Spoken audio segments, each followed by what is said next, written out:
نحمده ونصلي على رسوله الكريم اما بعد فاعوذ بالله من الشيطان الرجيم بسم الله الرحمن الرحيم رب اشرح لي صدري ويسر لي امري واحلل عقدة من لساني يفقهوا قولي۔ السلام علیکم ورحمۃ اللہ وبرکاتہ۔ ناظرین، پروگرام دعا کیجئے کے ساتھ آپ کی خدمت میں حاضر ہیں۔ آج ہم انشاءاللہ آپ کے ساتھ گھریلو پریشانیوں سے نجات حاصل کرنے کی دعائیں شیئر کریں گے۔ اس موضوع پر آپ سے گفتگو ہوگی کہ کس طرح ہم اپنے خاندانی زندگی کو، اپنی معاشرتی زندگی کو خوشگوار بنا سکتے ہیں اللہ سبحانہ و تعالیٰ کی مدد کے ساتھ۔ کوشش اپنی جگہ، لیکن ہر کوشش اس وقت فائدہ مند ہو جاتی ہے جب انسان اس کے ساتھ ساتھ اللہ تعالیٰ سے دعا کرتا ہے۔ حدیث میں آتا ہے کہ اللہ سبحانہ تعالیٰ کے نزدیک دعا سے زیادہ معزز اور کوئی چیز نہیں، یعنی سب سے زیادہ اللہ تعالیٰ جس چیز کو بندے کی ویلیو کرتے ہیں وہ دعا مانگنا ہے۔ اسی طرح ایک اور حدیث میں آتا ہے کہ دعا کرنا افضل عبادت ہے، یعنی انسان جب اللہ تعالیٰ کے آگے ہاتھ پھیلاتا ہے، اپنے دل کی پکار اپنے رب کو سناتا ہے، تو دراصل وہ عبادت کی حالت میں ہوتا ہے اور ایک افضل عبادت کر رہا ہوتا ہے۔ اس لیے کثرت کے ساتھ دعائیں کرتے رہنا چاہیے، لیکن یاد رہے کہ دعا کرنے سے پہلے اللہ سبحانہ وتعالیٰ کی تعریف ضرور کی جائے۔ اس سلسلے میں تعریف کے بے شمار کلمات ہمیں احادیث کی کتابوں میں ملتے ہیں۔ انہی میں سے ایک آتا ہے کہ آپ صلی اللہ علیہ وسلم سے سوال کیا گیا کہ کون سا کلام افضل ہے؟ آپ نے فرمایا جو اللہ نے اپنے فرشتوں اور اپنے بندوں کے لیے چنا، اور وہ ہے سبحان اللہ و بحمدہ، سبحان اللہ و بحمدہ۔ یعنی جب انسان دعا کرنا چاہے تو اس سے پہلے کچھ مرتبہ جتنا اس کا دل چاہے اللہ تعالیٰ کی تسبیح اور حمد و ثنا بیان کرے، اور بار بار تکرار کے ساتھ کہتا رہے سبحان اللہ و بحمدہ۔ اس کے بعد درود شریف پڑھے جتنی دیر پڑھنا چاہے، اور پھر اس کے بعد اپنی حاجت اللہ سبحانہ و تعالیٰ کے سامنے رکھے تو انشاءاللہ اس کی پریشانی دور ہوگی۔ جہاں تک گھریلو پریشانیوں کا تعلق ہے تو اس میں ہم دیکھتے ہیں کہ ہر گھر کے اندر کوئی نہ کوئی چیز ایسی ہو جاتی ہے کہ جس سے باہمی تعلقات میں بدمزگی پیدا ہو جاتی ہے۔ بعض افراد کی طبیعت میں غصہ زیادہ ہوتا ہے، بعض لوگ جھگڑالو ہوتے ہیں، بعض لوگ شکی مزاج کے ہوتے ہیں، بعض لوگوں کو اونچا بولنے کی عادت ہوتی ہے، بعض لوگ دوسروں کو مختلف باتوں پر زج کرتے رہتے ہیں، بعض لوگ اپنی ذمہ داریوں کو ٹھیک سے نہیں نبھاتے۔ تو یہ تمام چیزیں صرف نہ یہ کہ ایسے انسان کو خود بلکہ اس کے آس پاس رہنے والوں کو اذیت میں مبتلا کر دیتی ہیں۔ اب اس میں انسان بعضوں کو سمجھانے سے بھی کام لیتا ہے، دوسروں سے بھی مدد لیتا ہے، لیکن پھر بھی مسئلہ حل نہیں ہوتا۔ تو صحابہ کرام تو اپنی جوتی کا تسمہ بھی ٹوٹ جاتا تو اللہ سبحانہ تعالیٰ سے مانگتے تھے۔ تو اگر گھر کے اندر کسی قسم کی ناچاکی یا پریشانی ہے تو اس سلسلے میں بھی ہمیں اللہ تعالیٰ کی طرف رجوع کرنا چاہیے، اور پھر اس کے ساتھ ساتھ دوسرے کو جو مشکل پیدا کر رہا ہے سمجھانا بھی چاہیے۔ جہاں تک لڑائی جھگڑے کا تعلق ہے تو اسے منافقت کی علامت بتایا گیا۔ آپ صلی اللہ علیہ وسلم نے فرمایا کہ منافق کی 4 علامتیں ہیں، ان میں سے ایک بات کرے تو جھوٹ بولے، وعدہ خلافی کرے، امانت میں خیانت کرے، اور جب وہ جھگڑا کرے تو گالی دے، یعنی جھگڑتا بھی ہے اور گالی بھی دیتا ہے۔ نبی صلی اللہ علیہ وسلم نے یہ بھی فرمایا کہ اللہ کو سب سے زیادہ ناپسند آدمی وہ ہے جو بہت جھگڑالو ہے، یعنی اللہ تعالیٰ ایسے شخص سے محبت نہیں کرتے۔ اس لیے اگر آپ کسی سے بات کر رہے ہو تو اس کی بات توجہ سے سن لے۔ چھوٹی چھوٹی باتوں پر جھگڑنا اور دوسرے کے ساتھ بد اخلاقی سے پیش آنا یہ درست نہیں۔ پھر اسی طرح مومن جو ہے وہ کبھی بد اخلاق نہیں ہوتا، اور بد اخلاقی پھر منافقت کی علامت ہے۔ رسول اللہ صلی اللہ علیہ وسلم نے فرمایا تمہارے یہ نسب نامے کسی کے لیے گالی کا سبب نہیں ہے، تم سب آدم کی اولاد ہو، ایک دوسرے کے قریب ہو، دین یا عمل صالح کے علاوہ کسی وجہ سے کسی کو کسی پر کوئی فضیلت نہیں۔ آدمی کے برا ہونے کے لیے یہی کافی ہے کہ وہ فحش گو ہو، بد کلام ہو، بخیل ہو اور بزدل ہو۔ پھر اسی طرح آپس میں محبتوں کا نہ ہونا، بہن بھائیوں میں ناچاکی، یا شوہر بیوی میں ناچاکی، یا والدین کے ساتھ محبت کا نہ ہونا، یہ ایک طرح سے اللہ تعالیٰ کی طرف سے ایک آزمائش بھی ہو سکتی ہے اور ایک عذاب بھی ہو سکتا ہے۔ مومن تو محبت کرنے والا ہوتا ہے، اور اس شخص میں کوئی خیر نہیں جو محبت کرتا نہیں اور لوگ اس سے محبت نہیں کرتے، اور لوگوں میں سب سے زیادہ بہترین انسان وہ ہے جو لوگوں کے لیے فائدہ مند ہوتا ہے۔ تو اس لیے بہت ضروری ہے کہ خاندان کے اندر باہم محبت پائی جائے۔ گھریلو زندگی خوبصورت ہو جاتی ہے اگر آپس میں ایک دوسرے سے پیار، محبت اور ہمدردی کے جذبات پائے جاتے ہیں۔ پھر اسی طرح بعض اوقات گھریلو زندگی میں بدگمانیاں بہت تکلیف دیتی ہیں، یا گھر کے کچھ افراد سنی سنائی باتوں پر یقین کرتے ہوئے دوسروں کے خلاف بدگمانی پال لیتے ہیں، تو اس سے بھی پرہیز کرنے کی ضرورت ہے۔ اسی طرح گھریلو پریشانیوں میں گھر کا تنگ ہونا بھی ایک عذاب کی شکل ہے۔ اس لیے نبی صلی اللہ علیہ وسلم نے ہر وضو کرنے کے بعد جو دعا سکھائی، اس میں خاص طور پر یہ دعا آتی ہے کہ اللہ میرے گھر میں وسعت پیدا کر دے، یعنی ایک تو دلوں میں وسعت ہو، اور دوسرا یہ ہے کہ جگہ بھی کشادہ ہو۔ رسول اللہ صلی اللہ علیہ وسلم نے فرمایا 3 چیزیں بدبختی میں سے ہیں۔ عورت جب تو اسے دیکھے تو وہ تجھ کو بری لگے اور وہ تجھ پر اپنی زبان چلائے، اور اگر تو اس سے غائب ہو تو وہ اپنے نفس کی اور تیرے مال کی حفاظت نہ کرے۔ دوسرے، مریل سواری کہ اگر تو اسے مارے اور چلائے تو تجھ کو تھکا دے، اور اگر اسے چھوڑ دے تو تجھے جلد تیرے ساتھیوں تک نہ پہنچائے، اور ایسا گھر جو تنگ اور کم سہولتوں والا ہو۔ تو اس لیے اگر انسان ایسی کسی تکلیف میں مبتلا ہے تو اس کا حل بھی یہی ہے کہ کوشش کے ساتھ ساتھ انسان دعا کرے۔ اسی طرح خرچ میں کمی، وسائل میں کمی، مال میں کمی، یہ تمام چیزیں بھی عموماً گھروں کے اندر جھگڑے پیدا کر دیتی ہیں۔ کھانے پینے کی قلت، بنیادی ضروریات کا پورا نہ ہونا، تو ایسی صورت میں بھی انسان اللہ تعالیٰ کی طرف رجوع کرے، اور اس کے لیے ساتھ ہی کوشش بھی ضروری ہے۔ کوشش میں سب سے پہلے تو یہ کہ انسان لڑائی جھگڑا چھوڑے، صبر و ضبط کی عادت ڈالے، برداشت اور تحمل کی عادت اپنے اندر پیدا کرے، اپنے اخلاق کو بہتر بنائے۔ ایک حدیث کے مطابق اللہ سبحانہ و تعالیٰ جب کسی گھرانے پر خیر و برکت نازل فرمانا چاہتے ہیں تو اس گھر والوں کے اندر نرمی پیدا کر دیتے ہیں۔ اور ایک اور حدیث میں یہ بھی آتا ہے کہ جو نرمی سے محروم کر دیا گیا وہ ہر خیر و بلائی سے محروم کر دیا گیا۔ تو اس لیے گھر کے ہر فرد کو اپنے اپنے رویے پر غور کرتے ہوئے اپنے اخلاق کی اصلاح کرنے کی ضرورت ہے، اور دوسروں سے توقعات زیادہ رکھنے کی بجائے اپنا طرز عمل اچھا کرنے کی ضرورت ہے۔ اور گھر والوں کے ساتھ بہترین ہونا نبی صلی اللہ علیہ وسلم کی سنت ہے۔ آپ نے فرمایا تم میں سے بہتر وہ ہے جو اپنے گھر والوں کے لیے بہتر ہو، اور میں تم سب کی نسبت اپنے گھر والوں کے حق میں اچھا ہوں۔ یعنی آپ نے اپنی مثال دی کہ میں سب سے اچھا سلوک اپنے گھر والوں سے کرتا ہوں، تو تمہیں بھی اگر اچھا بننا ہے تو ایسا ہی کرنا ہوگا۔ پھر اسی طرح گھر والوں کو زیادہ سے زیادہ فائدہ پہنچانا۔ حسن بصری سے مروی ہے کہ اللہ تعالیٰ کے نزدیک پسندیدہ بندے وہ ہیں جو اپنے اہل و عیال کو سب سے زیادہ نفع دینے والے ہیں۔ پھر اسی طرح پیار و محبت سے رہنا۔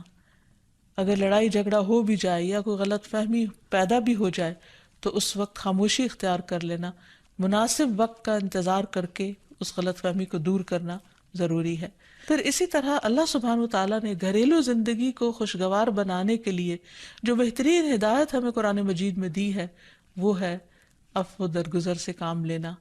اللہ تعالیٰ فرماتے ہیں یا ایہا الذین آمنوا ان من ازواجکم و اولادکم عدوا لکم فاحذروہم وَإِن تَعْفُوا وَتَصْفَحُوا وَتَغْفِرُوا فَإِنَّ اللَّهَ غَفُورٌ رَّحِيمٌ إِنَّمَا أَمْوَالُكُمْ وَأَوْلَادُكُمْ فِتْنَةٌ وَاللَّهُ عِندَهُ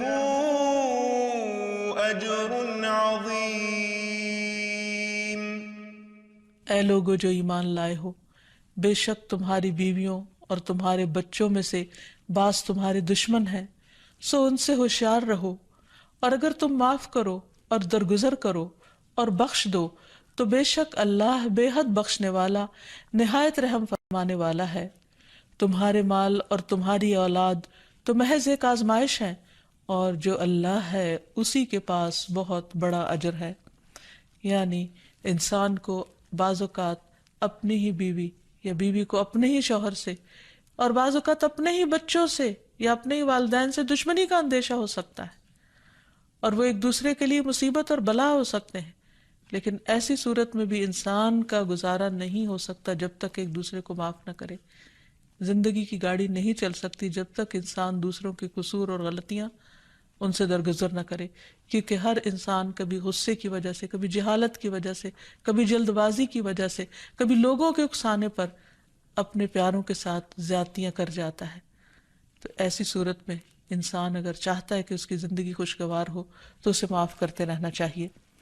نبی صلی اللہ علیہ وسلم کے اخلاق کے بارے میں جب پوچھا گیا تو حضرت عائشہ کہتی ہیں کہ آپ طعن و تشنیع کرنے والے نہ تھے، یعنی طعنے نہیں دیتے تھے، یعنی اگر کسی سے غلطی ہو جاتی تو اسے بار بار یاد نہیں کراتے تھے، فحش کام نہیں کرتے تھے، بازاروں میں چیخنے والے اور برائی کا بدلہ برائی سے دینے والے نہ تھے، بلکہ معاف کرنے والے اور درگزر کرنے والے تھے۔ اور حقیقت یہ ہے کہ جو جس کے جتنا قریب ہوتا ہے، جیسے گھر والے ہیں، اس کی غلطیاں اور اس کی کمزوریاں زیادہ سامنے آتی ہیں، اور پھر وہ ریپیٹڈلی سامنے آتی ہیں، بار بار سامنے آتی ہیں، تو ایسی صورت میں معاف کرنا بھی مشکل لگتا ہے، لیکن پھر بھی معاف کیے بغیر گزارا نہیں۔ پھر اسی طرح یہ ہے کہ انسان اگر ہمیشہ دوسروں کا حق ادا کرنے کی فکر کرے تو اس سے بھی بہت سے جھگڑے ختم ہو جاتے ہیں۔ شوہر اگر بیوی کو حق دینے والا ہو، بیوی خوشی سے شوہر کا حق دینے والی ہو، بہن بھائی ایک دوسرے کے اوپر قربانی کرنے والے ہوں، ایثار کرنے والے ہوں، تو ایسی صورت میں گھر کا ماحول بہت خوشگوار ہو سکتا ہے۔ عورت کے بارے میں فرمایا نبی صلی اللہ علیہ وسلم نے کہ عورت اس وقت تک ایمان کی حلاوت نہیں پا سکتی جب تک کہ وہ اپنے شوہر کا حق ادا نہیں کرتی۔ اسی طرح شوہر کے لیے نبی صلی اللہ علیہ وسلم کا یہ اسوہ حسنہ بہترین ہے کہ آپ صلی اللہ علیہ وسلم اپنے گھر ہوتے ہوئے اپنے گھر والوں کے کام کاج میں ہاتھ بٹایا کرتے تھے، ان کی خدمت کیا کرتے تھے۔ جب نماز کا وقت ہوتا تو فوراً نماز کے لیے تشریف لے جاتے۔ آپ اپنے چھوٹے چھوٹے کام خود کر لیا کرتے تھے۔ یعنی اس سے بھی یہ پتہ چلتا ہے کہ خوشگوار گھریلو تعلقات میں دوسرے پر بوجھ نہ بننا ایک بہت اہم نقطہ ہے، کیونکہ اگر ہر انسان اپنی ذمہ داری خود لے لے تو دوسروں کے لیے وہ خوشگوار ہو جاتا ہے۔ پھر اسی طرح گھر والوں کو اگر کوئی غم، تکلیف یا پریشانی ہو تو اس موقع پر اپنے اختلافات کو بھول کر ان کی مدد کرنا، ان کی کیئر کرنا اور ان کی دلجوئی کرنا، یہ بھی بہت ضروری ہے۔ اور حتی الوسع گھر کا ماحول خوشگوار رکھنا چاہیے، ایک دوسرے کا احساس کرتے ہوئے اور ایک دوسرے کے کاموں میں عیب نہ نکالتے ہوئے اور ایک دوسرے کو اپریشیٹ کرتے ہوئے، ایک دوسرے کی اچھی خوبیوں کو اور اچھی باتوں کی تعریف کرتے ہوئے، اور اسی طرح بعض اوقات اپنی خواہشات کو پیچھے کرتے ہوئے، کیونکہ اگر ہر انسان یہ چاہے کہ زندگی اس کے مطابق، کیونکہ اگر ہر انسان یہ چاہتا ہو کہ ہر کام گھر میں اس کی مرضی کے مطابق ہو تو یہ ممکن نہیں۔ بہت سے گھروں میں ساس بہو کا جھگڑا کس بنا پر ہوتا ہے، یا آپس میں قریبی رشتوں کا جھگڑا اور فتنہ فساد کس وجہ سے ہوتا ہے؟ کیونکہ ہر شخص یہ چاہتا ہے کہ گھر کا نظام اس کی مرضی کے مطابق ہو، حالانکہ ایسا ہونا ممکن نہیں۔ تو اس لیے ہر انسان کو اپنی رائے بھی دینی چاہیے، لیکن دوسروں کی رائے کا بھی احترام کرنا چاہیے۔ اپنی ضرورت بھی پوری کرنی چاہیے، لیکن اس کے ساتھ ساتھ دوسروں کی ضروریات کا بھی خیال کرنا چاہیے۔ پھر اسی طرح بہت سے معاملات میں قناعت اختیار کرنی چاہیے، کیونکہ یہ زندگی بذات خود ایک امتحان ہے، اور اصل عیش و عشرت کی جگہ جنت ہے، دنیا نہیں، یا دنیا کا گھر نہیں۔ تو اس لیے ضروری ہے کہ مشکل حالات میں انسان اپنے عزیزوں کا، پیاروں کا، گھر والوں کا ساتھ دے، ان کی مدد کرے۔ مثلا شوہر کے اگر معاشی حالات تنگ ہیں تو بیوی ناجائز مطالبات نہ کرے، اسی طرح اگر بیوی بیمار ہے تو شوہر اس سے بہت زیادہ گھر کے کام کا مطالبہ نہ کرے۔ تو ایک دوسرے کے حالات کی رعایت کرتے ہوئے اگر انسان ایک دوسرے سے توقعات رکھے تو اس سے بھی حالات بہت خوشگوار ہو سکتے ہیں۔ اور پھر یہ کہ ہمیشہ دوسروں کی چھوٹی چھوٹی ایفرٹ پر ان کے لیے شکر گزاری کے جذبات ہونے چاہیے۔ مثلاً اگر کوئی آپ کو گھر میں پانی پلا دے تو آپ اس پر بھی شکریہ بولیں۔ ہم عام طور پر اگر گھر سے باہر کہیں ہوتے ہیں اور کوئی ہمارے ساتھ تھوڑے سا بھی احسان کا معاملہ کرے تو ہم اس کے احسان کو مانتے ہیں، لیکن گھر والوں کا احسان ماننا ایک مشکل کام لگتا ہے. تو اس لیے اگر ہم چاہتے ہیں کہ گھریلو زندگی خوشگوار ہو تو اس میں گھر والوں کے احسان کو بھی ماننا ضروری ہے. اور پھر چھوٹی چھوٹی اذیتوں کو بہت مینشن نہیں کرنا چاہیے، ان کا ذکر نہیں کرنا چاہیے، ان پر صبر کرنا چاہیے. تو جو شخص شکر اور صبر سے کام لیتا ہے اس کی زندگی لازماً خوشگوار ہوتی ہے. لیکن اس کے باوجود بھی اگر گھریلو زندگی میں تنگی ہو، تکلیف ہو، آپس کی ناچاکی ہو، دشمنی ہو، پریشانی ہو، بہت بے چینی ہو، تو پھر اللہ سبحانہ و تعالیٰ ہی کی طرف رجوع کرنا چاہیے. کیونکہ قرآن مجید میں آتا ہے وَإِن يُرِدْكَ بِخَيْرٍ فَلَا رَادَّ لِفَضْلِهِ يُصِيبُ بِهِ مَن يَشَاءُ مِنْ عِبَادِهِ وَهُوَ الْغَفُورُ الرَّحِيمُ. اور اگر اللہ تجھ سے کوئی بھلائی کرنا چاہے تو کوئی اسے ٹالنے والا نہیں، وہ اپنے بندوں میں سے جسے چاہے فضل سے نوازتا ہے اور وہ بخشنے والا اور رحم کرنے والا ہے.